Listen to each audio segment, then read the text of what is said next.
I got an incredible deal on this new SH Figuarts figure at Target for only $17, but it's still only one figure. What if I want to shadow clone Jutsu him and have lots of them? In this video, I'll show you exactly how to do that with a phone, a camera, PC, whatever you use, and it will be awesome. So I found this bad boy at Target on clearance for 17 bucks. Well, $17.49 I guess, but close enough. An SH Figuarts for 17 bucks? That's ridiculous. I honestly don't think I've ever found a better deal than this. So, lesson learned, always check your targets. I mean, I check them all the time anyway, but check them real good, because you never know what you're gonna find. Sometimes they sell Dragon Ball Z, I've seen One Piece and Naruto and a bunch of Figuarts randomly at Target, which is crazy. Back in the day, I never thought I would have found stuff like this at Target, so that's so cool.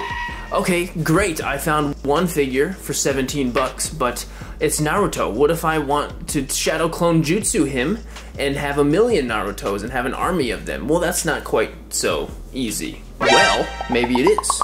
Through toy photography, it definitely is. And this is a really fun project, whether you've done toy photography, you're a fan of Naruto, you're not, you just want to do something fun with your action figures. And if you've got a phone, a camera, Photoshop, whatever, let's just get into it and open this guy up. So I'm not the biggest Naruto fan. I definitely like Naruto. I thoroughly enjoyed at least what the first 3 seasons or so I watched that were on Netflix at the time. So there's probably gonna be plenty of times where I probably get something wrong. So please feel free.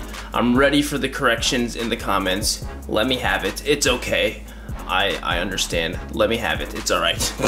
Does Tamashii Nations specifically make lesser quality SH Figuarts figures to sell at a lower price point? Like, this feels like a lot less quality than I would normally expect from an SH Figuarts figure. Some of the paint and the joints are very loose. It almost feels like a bootleg. I know it's not a bootleg because I literally picked this up off the shelf at Target and it's got the little, sticker and a clearly legitimate box. Some of the stuff feels like not up to normal Figuarts and Tamashii Nations standards. I'm a little weirded out. My best guess is Tamashii wants to sell in places like Walmart and Target, and they just make lesser quality things to put at a lower price point. But listen, he even rattles when you shake him. Can you hear that? I'm shaking it right next to the camera. Look at the ankle joints too. There's even like a little hole here. Like, help me out here. What is going on? Don't get me wrong, I don't think this is a bad figure at all. I think it's definitely worth the amount of money I spent, but let's talk about cloning this guy. In a nutshell, if I just take a bunch of pictures of this guy in different places, copy and paste them all into one picture, I can make it look like I have a lot of this figure. It's really not much more complicated than that. So what I'll do is I'll show you how I do it in Photoshop, which is the program I use to edit, which this same method can also be done in GIMP, which is basically a free version of Photoshop if you want to download that. And then at the end of the video, I'll show you this really great app that I found that's really great for doing this as well, and it's super easy. Watch my review on this skeleton figure. I did the same thing in Photoshop. I just took a bunch of pictures of the skeleton in different spots, and in my last photo, Link was fighting a ton of skeletons. So, whether you're using a phone or a camera, it's pretty important to have it on a tripod. I certainly recommend it. So then, your camera and the surroundings all stay in one place, but the figure is the one moving around, and we can place it wherever we want in all the pictures. So I've got Naruto in focus with my autofocus right now. So I'm going to turn it off onto manual focus so then I don't accidentally get something else focused in a different area. It doesn't throw off the whole thing. So I'm gonna turn this off on manual focus by switching the little switch right on my lens like that. And I'm gonna use my remote too. It's very helpful. You don't have to, I would definitely recommend it so you're not touching your camera at all. I have the remote that I use here and some very inexpensive ones linked in the description as well. I've got everything, all of my gear, always linked in the description on every video, just so you know. Okay, I'm gonna take my first photo of Naruto, just like this. There we go. Now I'm gonna pose him up somewhere else and move him to a different part of the photo. Okay, now he's in a different spot, so let's take another photo. Or 3, whoopsie. So just like if you're using a camera or a phone, repeat this process as many times as you want. If you have more than you need, oh well. So I'm just gonna move Naruto around all over the place in the background, and then I'll see you over in my editing room and we'll edit it real nice and easy.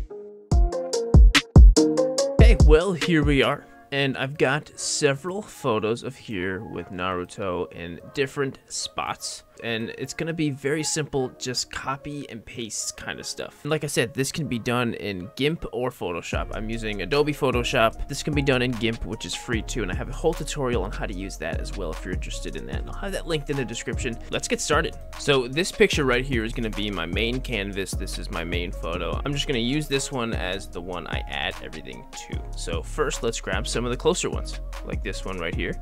And I'm gonna use this tool right here, which is the object selection tool. It's really great. I'm not sure if GIMP has something exactly like this, but you can always kind of use the lasso tool, draw a box this way around them. But this object selection tool will literally just click on it and it, boom, just like that, it grabs it. So I'm going to take that, I'm going to Control C, I'm going to go back to this one, hit Control Shift V, and there we go. There he is. So the next one, I'm going to go and grab him from this photo, Control C, Control Shift V. There we go. And I'm just gonna really repeat this process till I've got everything filled up. There we go. So the background ones might become a little bit more tricky because we're gonna be overlapping a little bit. Since he's a little bit blurry and out of focus, I'm actually gonna use my object selection tool and just do this. Control Shift V, and I'm gonna stick it behind this stuff. One thing to do too, because if you can see here, there's a clear line from where this new one is from that box I drew. Just take your eraser tool right here and make sure your hardness is very low and just erase those edges. And nobody will ever know. Then from here, just go ahead and repeat the process as many times as you need until your whole scene is filled up with your clones. One of the things that didn't get transferred over when I copied and pasted everything is the shadows. So you could always just go and grab some of your burn tool over here and add some of your own shadows if you want. You can always do that. It'll end up working a little better when you have a very simple background just like this, but that's all. That's how you do it. It's very easy, right? So let's do this on my phone. I'm gonna open up an app called Bazart. It's linked in the description if you wanna try it. It's very super easy. Wow, it's so much easier. So I'm gonna just click the little plus button to add a new photo. And I've got a bunch of photos of Naruto down here. So I'm gonna start with the main one right here. And then I'm going to just add another one. So I just add a plus. Let's add this one right here. So now we've got another photo on the top. So I'm gonna make sure it's the same size as my normal one. Then I'm gonna scroll over down here to the lift, bottom there, lift. Automatically recognizes where he is. How cool is that? And so I'm gonna remove the old one now. And so now I've just got my second Naruto right there.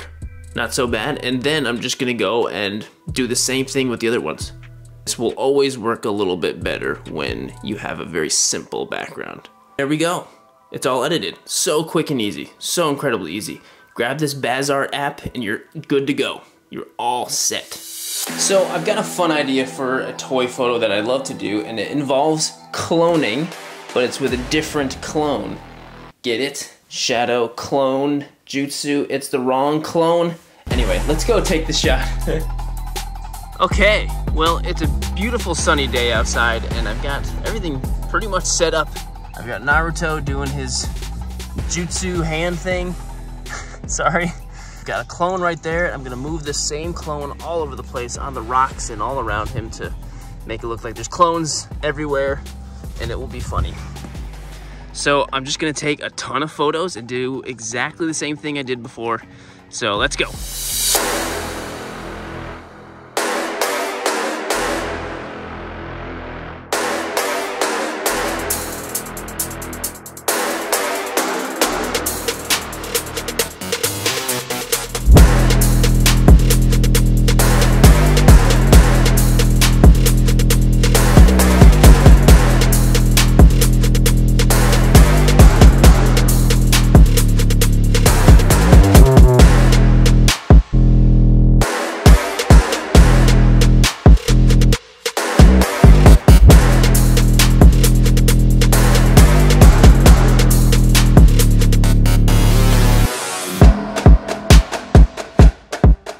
Whether you've got a camera or a phone, Photoshop or not, cloning your figures is really easy and it's actually a lot of fun. And even if you've never done toy photography before, this is totally something to get you into it or just have fun doing.